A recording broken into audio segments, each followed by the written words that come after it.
Bonsoir à tous et bienvenue dans cette nouvelle édition d'Info Soirée. Voici le sommaire.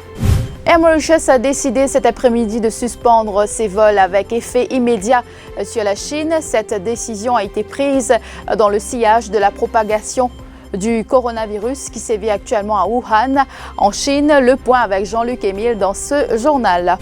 Parallèlement, les passagers ayant pris l'avion de Chine et qui ont transité vers un autre pays seront eux aussi soumis à un dépistage à l'aéroport de Plaisance. Un système Force Track mis en place à l'aéroport pour évacuer des passagers suspectés du coronavirus. Pas de pénurie de produits en provenance de Chine sur le marché, disent certains importateurs mauriciens. Détail dans cette édition. Dans le reste de l'actualité, un homme de 49 ans retrouvé mort dans la piscine d'un de ses proches à Goodland ce matin. L'autopsie a conclu à une asphyxie due à la noyade. L'ex-directeur financier de la Mauritius Duty Free Paradise, arrêté et inculpé sous la POCA, Adnan Sitaram, aurait servi de sa position pour faire placer des produits importés par la compagnie de son beau-frère à la boutique Hortex. Et puis sport, Maurice se retire de la Coupe d'Afrique des Nations au futsal. Air Mauritius a décidé cet après-midi de suspendre ses vols avec effet immédiat sur la Chine. Cette décision a été prise dans le sillage de la propagation du coronavirus qui sévit actuellement à Wuhan, en Chine. C'est ce qui ressort d'un communiqué émis par Air Mauritius ce mercredi après-midi. Une décision prise après une journée marathon chez Air Mauritius. Jean-Luc Émile. Le couperet est tombé cet après-midi. Air Mauritius a suspendu tous ses vols sur Shanghai. Donc 2 vols prévus chaque semaine. Des vols qui ont été annulés après une réunion des autorités mauriciennes qui ont décidé de mettre fin à cette desserte en raison du coronavirus qui sévit en Chine. Alors, quelles sont les conséquences de cette décision prise aujourd'hui? Alors, il faudra passer par les hubs de Kuala Lumpur, Singapour, voire même Hong Kong pour se rendre en Chine, pour ceux qui le désirent, les vacanciers ou alors les businessmen, mais plus de vols depuis l'aéroport de Plaisance pour aller directement en Chine. Alors sa décision est tombée cet après-midi, tandis que les opérateurs, les agences de voyage, eux, s'attendaient à cette décision, une journée marathon pour Air Mauritius. À la suite de plusieurs réunions, cette décision a pu être prise, donc les agences ne peuvent plus vendre à partir de maintenant les vols à destination de Shanghai.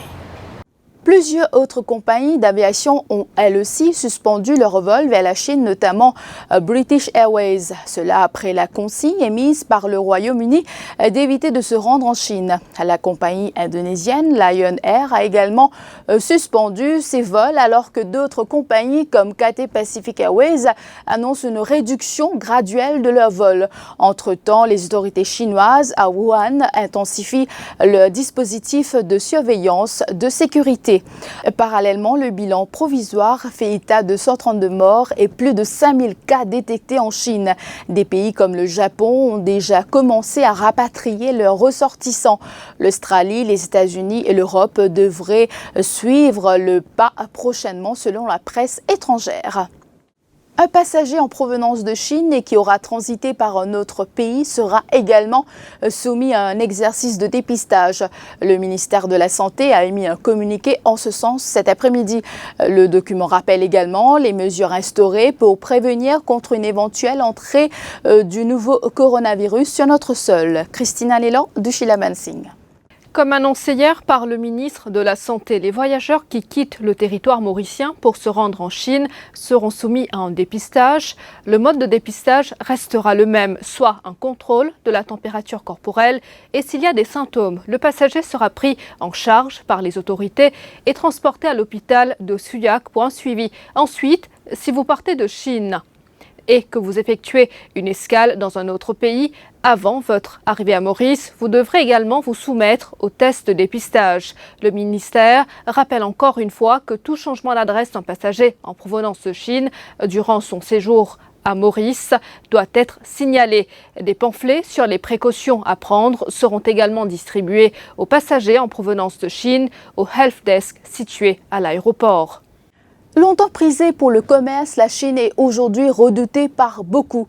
Il y a les hommes d'affaires, mais aussi ses habitués des achats en ligne. Vous vous posez sans doute la question suivante. Est-il dangereux d'acheter un colis en provenance de Chine? D'après les premiers éléments, le nouveau coronavirus peut difficilement survivre sur un colis fabriqué en Chine. Parallèlement, plusieurs businesswomen mauriciennes se sont retrouvées dans l'obligation d'annuler leur voyage. Il y a aussi les importateurs de produits alimentaires chinois qui sont dans le flou. Le point complet avec Élodie Demeune. Pas question de pénurie pour l'heure, les étagères des commerces ne manqueront pas de produits alimentaires venant de Chine, c'est ce qu'affirment les importateurs mauriciens. L'équation selon eux est toute simple, les jours de congé ont été prolongés, certes à cause du nouvel an chinois, mais le stock est là et les commandes ont été effectuées l'année dernière et elles sont arrivées à la mi-décembre, soit avant que l'épidémie ne soit déclarée. Pour le moment, ça n'a pas affecté nous. Vu que le stock est déjà fini de rentrer depuis décembre. Donc pour le moment, on est assez safe et nous avons produit une rentrée bien avant le déclenchement de l'épidémie. Et donc, vous avez un produit pour combien de temps pour partenir avec ce que vous avez? Facilement 3 mois, 4 mois. Pour en revenir aux produits made in China, achetés par beaucoup d'internautes, aucun souci à se faire. Le virus reste vivant 3 heures maximum quand il sort d'un organisme. D'ailleurs, le coronavirus se transmet d'homme à homme. Du côté de la douane, on nous a confié que les opérations se déroulent normalement. Tout à fait autre chose à présent, Christian Jean est mort d'une asphyxie due à la noyade. Conclusion de l'autopsie pratiquée par le docteur Sudesh Kumar Gangadin cet après-midi. Le cadavre de cet homme de 49 ans a été retrouvé dans la piscine d'un de ses proches hier soir. C'était à Cité-Sainte-Claire, Goodlands, une localité où résidait également la victime. Le propriétaire des lieux a confié à la police qu'il ignore comment Christian Jean s'est retrouvé dans sa piscine. En tout cas, le frère de la victime, Nicolas Jean, que nous avons rencontré cet après-midi, nous confie que Christian Jean, âgé de 49 ans, était asthmatique. Hier soir, ce dernier lui avait emprunté de l'argent pour aller s'acheter de l'alcool. Selon Nicolas Jean, son frère aurait bu quelques verres de trop jusqu'à fort tard. Voici son récit.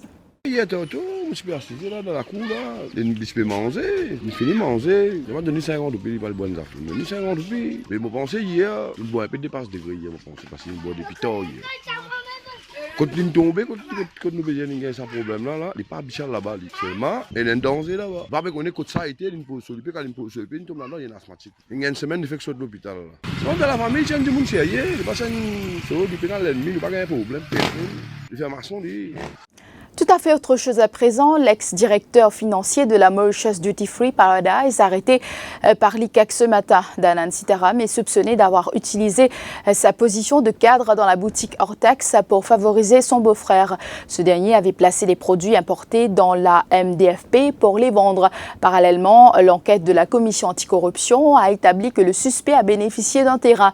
L'achat de ce lopin de terre a été financé par Godzilla Company Limited chez Zadjadou. C'est une affaire qui remonte à 2012. Selon l'enquête de l'ICAC, Danan Sitaram s'était rendu en Chine en compagnie de sa sœur où ils ont commandé 1077 paires de chaussures et des jouets. Des produits qui ont été par la suite vendus à la MDFP. La note a été réglée par 2 chèques, soit de 914 000 et 710 000 roupies. Au cours d'un inventaire, les responsables de la boutique hors taxe ont constaté que 441 paires de chaussures étaient défectueuses, alors que les autres étaient de mauvaise qualité. L'enquête de la commission anticorruption a démontré que Danan Sitaram n'a aucun intérêt dans la compagnie Godzilla et qu'il n'était pas directement impliqué dans la prise de décision de l'achat des produits de la MDFP. Mais il a par contre bénéficié de cette transaction. La compagnie Godzilla a émis un chèque de 450 000 roupies au nom d'une compagnie immobilière pour l'achat d'un terrain qui a été par la suite enregistré au nom de Danan Sitaram. Yatin Verma, Raj Pentia, Pratibha, Balkisun Hukum, Krishnamolai expulsés du Parti travailliste. Une décision entérinée par l'exécutif du parti qui s'est réuni cet après-midi. Selon les membres, ces personnes auraient travaillé contre le parti. Parlons cinéma à présent. Après la sortie de Camp en 2017 et Bénédiction en 2019, Mislaine Duval et la troupe Comico présentent Héritage qui sort dans les salles de M-Ciné à partir de 19h ce soir. C'est l'histoire d'un planteur fortuné au seuil de la mort, personnage incarné par Raj Bema et qui confie à son fils, Alexandre Martin, une mission de dernière heure, celle de retrouver les 3 petits-enfants qu'il a rejetés parce qu'il n'a jamais voulu que son fils épouse la mère de chacun de ses petits-enfants. Si vous voulez découvrir la suite, rendez-vous donc à partir de ce soir dans les salles de M-Ciné. Et puis sport, pour terminer, Maurice se retire de la 6e édition du Futsal Africa Cup de 2020 qui se tient au Maroc du 28 janvier au 7 février 2020. Pour cause, cette compétition se déroule à Laayoune dans la République de Sahawari, une zone revendiquée par les indépendantistes du Front Polisario selon Le Monde.fr. Maurice, pays membre de la Southern African Development Community, est d'avis que ce territoire est illégalement occupé par le Maroc. Ainsi, il a été décidé que Maurice se retire de cette compétition. Rappelons que le club M s'est incliné face à la Guinée équatoriale sur le score de 4-2 lors de son premier match de la Coupe d'Afrique des Nations. Voilà, c'est la fin de cette édition d'Info Soirée. Merci de l'avoir suivi et bonne soirée sur toutes les plateformes du Défi Média Group. L'info en continu sur le www.defimedia.info.